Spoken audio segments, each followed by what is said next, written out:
அடர்ந்த கானகத்தின் நடுவில் சக்தி வாய்ந்த முனிவர் ஒருவர் தவம் செய்து வந்தார். அவருக்கு ஒரே ஒரு துணை, ஒரு நாய். முனிவர் பக்கத்திலேயே அது இருக்கும். அவர் தவம் செய்யும்போது அவர் காலடியில் வந்து உட்கார்ந்து கொள்ளும். முனிவர் சாப்பிட்டு மிச்சம் வைக்கும் காய்களையே அதுவும் தின்றது. அசைவத்தின் பக்கம் போகக்கூட இல்லை. ஒருநாள் பயங்கரமான சிறுத்தை ஒன்று அந்த நாயை வேட்டையாட துரத்தியது. நடுங்கிப்போன நாய் முனிவரின் கால்களில் விழுந்து கதறியது. "கவலைப்படாதே, நீ என குழந்தை மாதிரி. நான் உன்னை காப்பாற்றுகிறேன்.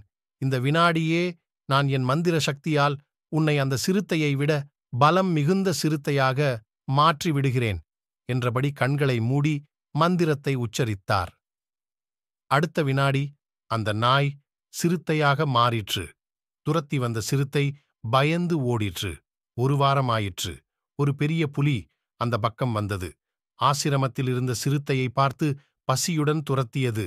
வழக்கம்போல் முனிவரை தஞ்சமடைந்தது. முனிவர் இப்போது சிறுத்தையை புலியாக மாற்றினார். அப்புறம் என்ன? இந்த புலியைக் கண்டதும் வந்த புலி ஓடிப்போயிற்று. உருமாற்றமடைந்த புலியோ இப்போது பழம், காய்களை சீண்டுவதில்லை. மெதுவாக முயலில் ஆரம்பித்து மான், பன்றி என்று ரகசியமாக வேட்டையாட ஆரம்பித்தது. அப்புறம் மதம் கொண்ட யானை ஒன்று புலியை பந்தாட வர, நம் புலி முனிவர் தயவில் யானையாக மாறி சேறு, ஆறு என்று ஜாலியாக அலைந்து ஆசிரமம் பக்கம் கூட எப்போதாவதுதான் வந்தது. கொஞ்ச நாள் கழித்து பெரிய சிங்கம் ஒன்று யானையை கொல்ல விரைந்து வந்தது. இப்போதும் முனிவர் அருளால் யானை சிங்கமாக மாறியது. அத்துடன் அதற்கு பிரச்சனை ஓய்ந்ததா என்றால் அதுதான் இல்லை.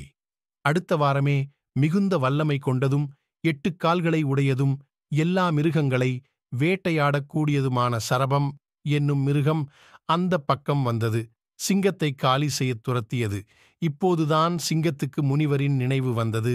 "காப்பாற்றுங்கள், காப்பாற்றுங்கள்" என்று ஓடிப்போய் கெஞ்சியது. வழக்கம்போல் முனிவர் அதை சரபமாக மாற்றினார்.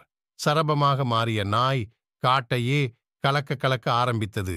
கண்ணில் பட்ட மிருகங்களையெல்லாம் துரத்திக் கொன்றது. காட்டு உயிரினங்கள் எல்லாம் ஓடி ஒளிந்தன. இப்பொழுதும் ஆபத்து வந்தது.